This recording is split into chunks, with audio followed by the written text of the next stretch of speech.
All right, ladies and gentlemen. All right, we are here today on this lovely April 28th, 2 days until the Sunshine Kid events. We're very fortunate to have Kelly and Jeff Stafford from the Summerlin campus. If you guys could hit *6 on your phones, *6, that's bottom left, not the pound, but *6, and you'll unmute yourself. Welcome to the show, guys. Thank you. Thank you. All right. Well, welcome. So let's get it started. We were just joking that you guys are an anomaly. Thank you, Murad, for helping me with that word. I think it was Murad.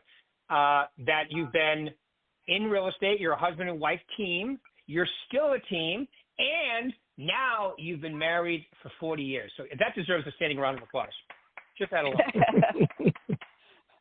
So welcome to the show. Tell us a little about yourself, how long you've been doing this, all that good stuff. I've been doing it 29 years. We grew up here and we moved back in 95 and I started in 96. Wow. Nice. And then you recruited your husband at some point in there, right? So basically, I was in retail management.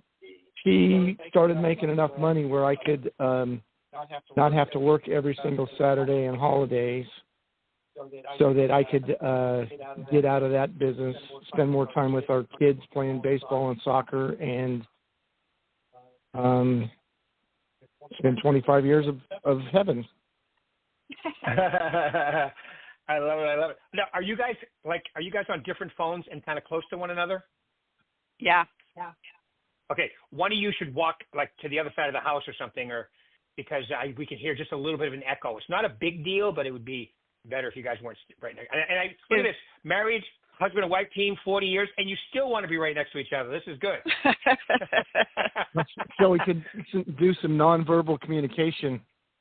Oh boy. I have a joke about that, but I cannot tell it on now that we're being recorded. All right. So tell us about your progression. I know you guys, like you said, you're from here. You started off working together, but you guys have had some really good years and your business has grown. Tell us a little about that progression. He's pointing at me, so. That's why you wanted to be able to, I get it now. Progression, huh? Well, I had some big goals, and I had good mentors to help push me into new levels, and that's when Jeff started. And we found that neither of us liked to take direction from the other one, so we are kind of individuals on a team. And then we started to travel, like to Italy and France and things like that, and needed a small team to cover for us. Jeff is good at working on vacation, but I want to forget about everything and just vacation. So we got a couple team members, and and now it's a little bit of mentorship for them, and then continuing to keep up with past clients and referrals. Now, so you have the team, so you can travel and do your thing. I love it. And sounds like one of you is easier to go on vacation. My wife and I are the same way. People think I have a hard time turning off. Nope, do not turn off. No problemo. Right. So now, when it comes to the team and you guys individually, though, do you cover a certain part? Does he cover a certain part? Does one of you do the listings? Does one of you do the buyers? Do you separate it like that? Or you just basically run as individuals as a team? We run as individuals. Okay. So we market our own properties. There are things that we do for the team. That's, everybody's responsible for handling their own business, and we help generate business. That's our primary function. Gotcha. How many people do you guys have on your team right now? 5. Okay. We have a Okay. full-time police officer that you never see. And we have our daughter who isn't all in. She's done some transactions, but she still really wants to find a job in the field she wants to be in. And then we have Ashley, who has been our team for probably 10 years. Mm-hmm. Yep. I love it. So I love it. Now, there's really three of us. There's really three of you and two part-timers. No, but that's typical of a team. So, like, and for them, like, if something has to be done during the week, they can pay you one of you guys a referral fee to deal with a listing or a sale for them. And that's very, very common to have that to just, contribute to the team, but not necessarily spend a lot of time themselves. So that's good, though. Right. How about you, Jeff? Anything you want to add to that? No, I just think that it's kind of a symbiotic relationship with us where we cover for them and they cover for us, and Kelly does do a lot of mentoring and coaching. Right. I love it. No, it's great. And you guys obviously, this would be a great question for the two of you because you guys are from here and then you came back. And what the real estate market in Vegas, you've seen some massive changes since you've been doing it, right? You probably remember this road only used to go there. And I remember when the 215 wasn't even there. And I mean, isn't it, Vegas is pretty amazing what's happened in the last, holy cow, 20 years here. Absolutely. Totally. When we didn't live here for 16 years, and every time we came back to see family and friends, like, what happened now? Where did this come from? Who would have thought they'd be building here? So yeah, it was just crazy. I remember my mom sold real estate here, and in the late 70s, we went four-wheeling out in the desert, and she said, they took us on a tour. This is going to be the Hughes track. Well, the Hughes track turned out to be Summerlin, but it was Summerlin, right? It was an all-day four-wheel drive trip to get there. I know. I read about that. I live in Summerlin now, and I read about how it came along and where the name came from and all that stuff. It's kind of amazing that Vegas is one of those places. Like even the economists say that if the real estate market in the country slows, Vegas is one of those markets. Actually, Scottsdale, Phoenix is another one that should keep on going because of what we have for a draw right now as people coming here and why and the construction and everything that we have. Vegas is quite the spot. It's not just a strip anymore, is it? No. And I think that the city, all three cities, North Las Vegas, and Henderson have done a pretty good job diversifying where the economy comes from so that we don't get slammed if there's another pandemic or recession, who knows. Very good point. We're not just a strip anymore with the incentives for businesses to move here. A lot of them have, I live in Summerlin and I go to the strip like maybe twice a year, mostly to see Murad, who was on this call earlier, to go to his wonderful restaurant there that he works a couple of nights a week. I love that place. The food is unbelievable. But, and the service is incredible. But anything surprise you, like what in Vegas with the growth? Anything surprise you, stick out at you? Surprises. One, how resilient the city is, I think. I mean, we were ground zero for the Great Recession, and they said it's going to be 25 years before we recover, and it was a long time, but 17 years later, we back to record prices and booming more than ever.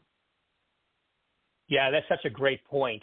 Even with some of the crazy stuff, and I know that you had some, even with some of the crazy stuff that's happened here, it's still incredibly well taken off.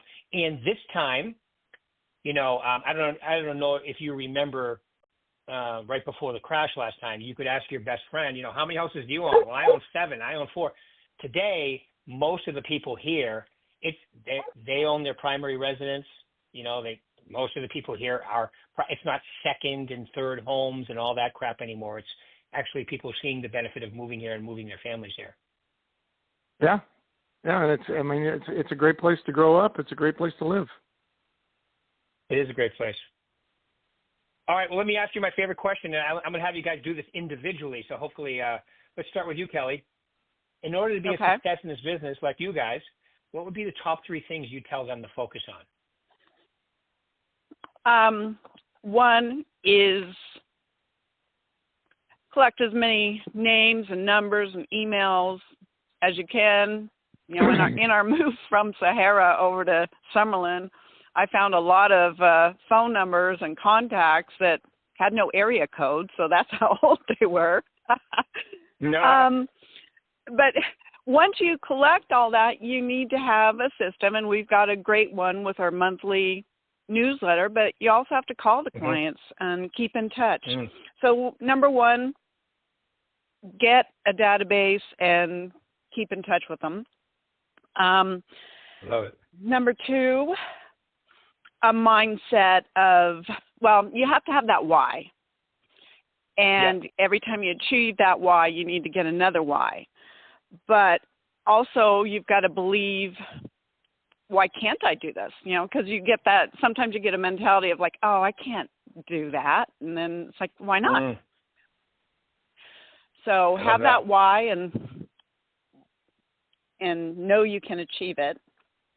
And I think the third thing would be learn how to ask for referrals throughout the transaction. That's one thing I never really got a hold of, and I'm sure I would have got more deals if I had proactively asked for referrals. I love it. And I would say that you guys do an incredible job for people. So it should be relatively easy to ask for referrals because, you know, when you do a great job, it's easy to go, hey, by the way, who else do you know that I can help?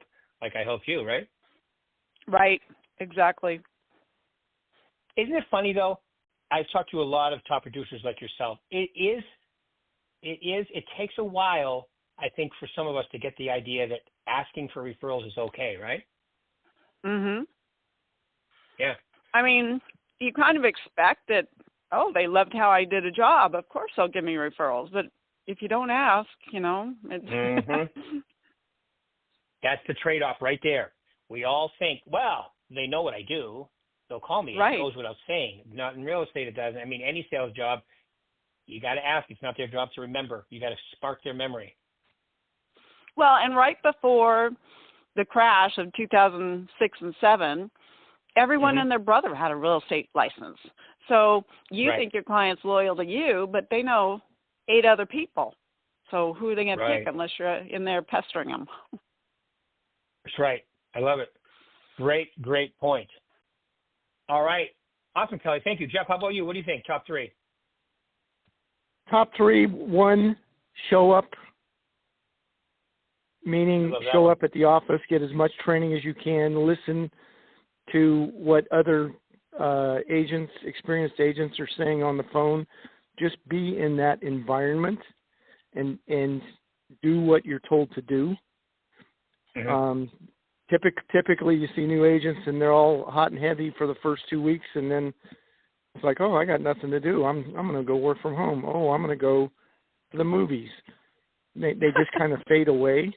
But the ones that show up and do what they're trained to do are the ones that are successful. And one person pops into my mind, John Williams, who is an awesome top producer. He didn't do a transaction for at least the first 6 months, and I listened to him on the phone every single day, refining his craft, and now he's one of the best people on the phone that I've ever heard. So show up. That's great. Don't give up. I've seen people, highly successful people, that like, how did you guys persist? Because you don't look good, you don't smell good, you don't act good, but now you're doing a ton of business. And they're persistent and relentless. And then the last thing is help as many people as you can like they're the last client you're ever going to have, whether it be a renter or a listing or a buyer. Treat them like gold, because over the course of a career, they could be worth 10, 15, 20 or more transactions to your business. It's so true. It's almost like you can map out the genealogy of like the first couple of deals, and then then these people came from that deal, and then I got those people from, right? You can actually map it out if you really wanted to spend the time doing it. Yes. Yeah. No, I if I can't sleep at night, I'll say, okay, first person was Maurice, and then I got this, and then that, and 20 years later, I'm still getting business from Maurice. Maurice, I love it. Isn't that great? Kelly, were you going to say something too? No. Okay. Yeah, I was going to say too, when you started speaking, Jeff, that showing up. When I go to Summerlin, I always see one of you there, if not both of you there. Okay, in your office, smiling and waving through the window because you're on the phone usually, right? So, showing up, I think, is a huge part of it. I'm also going to piggyback on one thing Kelly said, which was the database. She mentioned the newsletters. We also have the VAC does the newsletters, or the Resource Center, and it also does the neighborhood reports and all those things for keeping in touch digitally with your clients. And I agree with both of you too. You got to talk to them. You got to be in front of them digitally. I would even add social media as part of the mix today for them to see you out there on social media as well. It's a whole mix of everything to remind them who you are and what you do, right? Yes, and we didn't have any of that when I started. Back then it was a 3x5 note card, and you just kept filing them back and forth. Call them, write on there. Did you have that little box too that you just opened up that had 1 through 31 in there? Yep. I had the large one. I had the accordion file with the Remember the ones that came with the elastic attached to it? You just wrapped it around? Yeah. Yep. People think I'm joking. I used to, Kelly, you remember these days. I had all my leads in my 1 through 31 accordion file. I literally had a briefcase that looked like a sewing machine case. It was like hard plastic shell. Looked like it was bulletproof. And people used to make fun of me because I would carry that in the morning, open it up. I would never leave it. What if the office was robbed or it was on fire? I'd take it in my car. And then I thought, what if my car gets stolen? I would take it in my house at night. I mean, now you have it, you have a computer, and then you have a backup system, and then you have the cloud. Back then, we didn't even use computers at first, and everything was paper. Right. Yes. People don't realize that. That was kind of crazy back then. I was super excited when the fax machine became a thing. Me too. I remember that. Yep. You could now remember fax you had to your copy offer. Yes, yeah. I know. Remember the fax? People are like, no way. You can fax an offer and it's binding? Yeah. And you still had to run over and get real signatures. Yeah. It was, and then when they first came out, you had to take it off the curly paper, flatten it on the copy machine, because if you didn't copy it right away, the ink would disappear. Remember that? Yep. Yeah. Yep. Crazy. What? And now people think I'm crazy when I say this. Like when I talk to my kids. Now, basically, you walk around with this computer. You can take pictures. You can basically run your company, right, from this little computer, otherwise known as your cell phone, that you carry around with you anywhere. It's absolutely nuts if you think about it. Yes. That's crazy. Our phones are more powerful than the technology used to shoot Apollo to the moon. You know, it's nuts. And a lot more powerful than those first computers. Yeah. It's crazy. It's amazing. And can you imagine? I always think, what about, like, if you think back 5 years, 5 years is like a lifetime ago when it comes to technology. I can only imagine what's going to happen in real estate in the next 5 years. Yeah. I believe like I'm wearing earbuds right now. I think they're the best earbuds ever. The AirPods, the ones that have the pros, the ones that last all day. Yeah. I can guarantee you that in 5 years, I'll be thinking something and it'll be going as a text into my phone, right? That's next. I'm pretty sure that already happens. I think of something and all of a sudden I get an ad on my phone. Isn't that weird? It's crazy. Crazy. All right. Anything, let's think. Anything? So you guys gave your 3 points each. We've covered a lot of good stuff today. Is anything else you want to mention about the real estate business that you think these people should know? Attitude is everything. It's a simple so business, but it's not easy. Such a great point. It's simple, meaning the things you need to do on a daily basis, but it's not easy because, think about this. It's one of the easiest businesses to get into versus the upside, right, as far as education. Right. But it's a really tough business statistically to stay in and be profitable, isn't it? Yes. Yes. Yep. Yeah. I mean, think about what you have to do on a daily basis. Most people just aren't willing to do it. You got to talk to people. You got to fill a pipeline. You got to make sure that you're connected with them in several different ways. It's work. People don't think real estate's work. It's work. I'm going to get my license for $300, and I'm going to make a boatload of money by showing houses. That's right. That's what they think. You've been watching non-reality shows. That's what I call them.